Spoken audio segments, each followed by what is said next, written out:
Hello there, I am Diwa Arma Morenas from BSN English, 3rd year, and we were tasked to interview teachers regarding the use of traditional and assessment or non-traditional assessment in the classroom.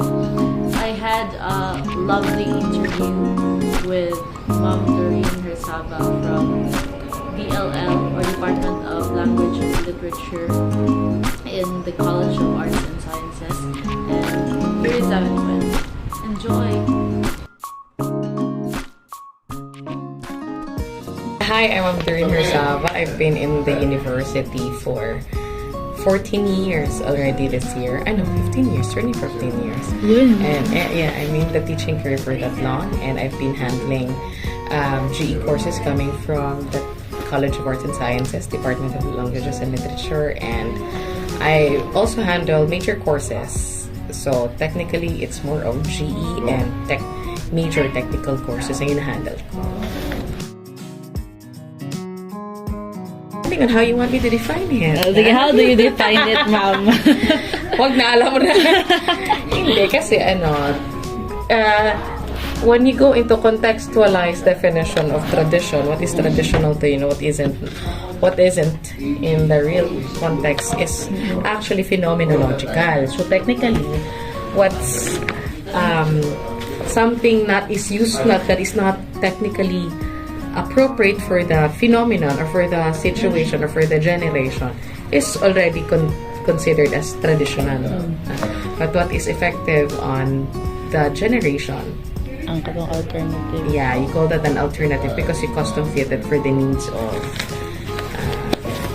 the generation, needs of your students, of the generation. For example, I'm making a syllabus here right now for, I'm overhauling the syllabus for our major stylistics.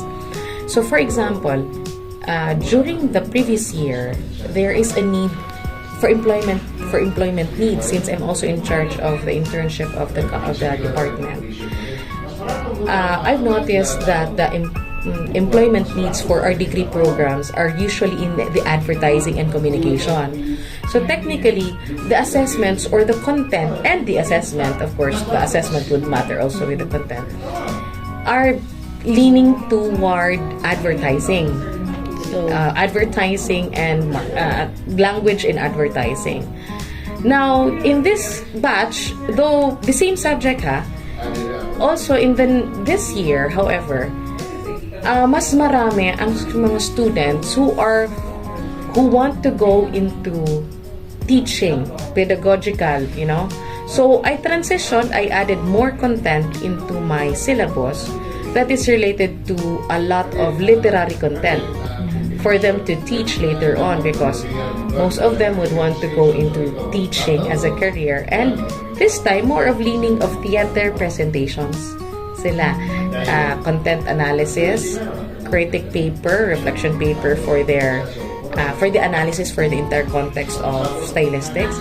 At the same time, application, you have to do application at the end, so what is the need? You have to look at the need. Kasi, especially, at least sa inyo, kasi BSE kayo, technically, your need is really in teaching. It's very specific. For an arts degree, English Language Studies degree, nagva-vary siya. Depending on the employment needs, kasi they have varied yung work opportunities nila. So, we custom fit it. Me, at my level, I custom fit it to their need. In the internship and in the workplace. Of course, kasi yung traditional quizzes, the written assessments, there are areas of the skill of the student that cannot be measured by writing. There are a lot of areas that, remember, cognition, memorization is just one area. You know that in Horn-Gardner's diba? So you will not be able to diversify or discover their intelligences if you will not diversify your assessment.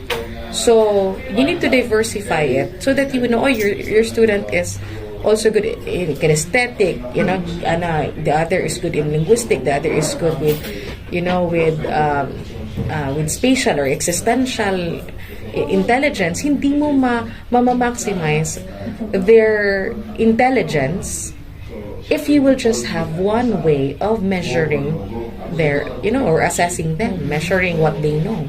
So you need to diversify. But of course, traditional, Yes, it has ma'am. already established its, tawag nito, naka-establish na talaga siya ng may establish siya ng validity, ng credibility, it's established. Binabago mo. Pero sometimes also, as a teacher, you do not just give up a certain SSI. Di na lang kung maging ani sa ilaha kay weak sila ani. No, sometimes you also need to give that kasi to measure kung they're able, nakakayanin nila. But not all the time ganun yung ibibigay mo. Oo, kasi mamatay. Pero make it a point that the assessment is just enough, zone of proximal development, di ba? It's just enough for them na ilang ma-overcome. Dili na lang, kaya di sila kabalo. Alternative is more fun. Because, again, custom-fitted for their needs. And custom-fitted, and the relevance of the activity is actually high. Kasi nga, di custom-fit mo siya according to the relevance. So, mas gid sila, sa alternative than the usual writing, than the usual Pero kailangan mong ibigay yan. Kailangan mong ibigay yan. Kaya nga siya namin siyang alternative. Just to deviate from the usual. Like, interesting po siya kay nagbasa-basa ko research gabi ma'am niya. Ang nakabutang dito kay motivational level sa mga students kung mag-alternative na daw sila assessment sa sa US. Kay mulo daw ma'am. Anya. Depende kung sa ilang ginagamit sa ilang alternative assessment. Ay mo mga portfolio kanang mga acting, role play. Ay tamad kasi sila. Ganon yan. Depende yan. Depende gid po na. So kung feel ni mo, for example, ang ilang motivation kay good. Ang dali man good sa test lang is ABCD, dali na kayo, di ba? Ang dali lang. Pero hindi mo ma-maximize yung skills nila. Kaya ang motivation nila pangit talaga. Kasi the more alternative, the more work that is.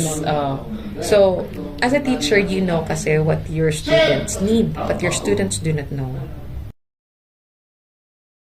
I come from a generation, iba kasi yung generation natin. I come from a generation where discipline is important and memorization is important. So the way I teach is technically the way we communicate, the way we deal with people, the way we share things would matter on our background. So in my case, I am very strict when it comes to discipline. You do what I say, you follow what I say, because that's how I learned na which is effective at my end. So, ganan yun din yung pagturo mo. But sometimes later on, ma-assess mo, di sila nga dyan. Lahi ang learners. Dili ni mo nganong sudden, I will give an example. Your generation, immediately after pandemic, mara siya ni totally shift yun siya. Dili gradual ang ni kalit naglahi dayon ang estudyante. Ganun immediately yan. Iba-iba yung learners, the same as iba-ibang teachers. Yes, ma'am. Ganun siya.